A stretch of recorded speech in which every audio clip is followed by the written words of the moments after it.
కూర్మ మరియు లఘు స్నేహం. కూర్మ అండ్ లఘుస్ ఫ్రెండ్షిప్.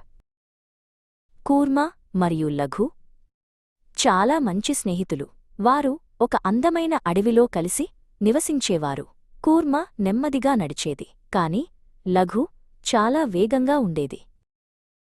ఒక సాయంత్రం వారు అడవిలో నడుస్తుండగా ధృత అనే చిరుతపులి వారిని చూసింది.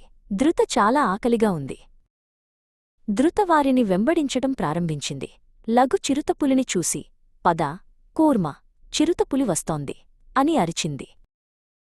లఘు తన కలుగువైపు వేగంగా పరుగెత్తింది. క్షణాల్లో అది తన సురక్షితమైన కలుగులోకి దూరింది.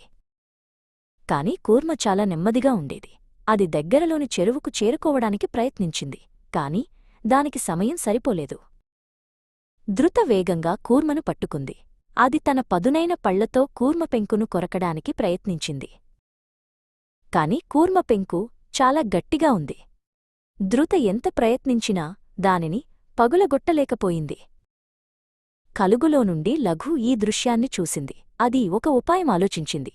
ఓ ధృత, దాని పెంకు చాలా గట్టిగా ఉంది కదా అని అడిగింది.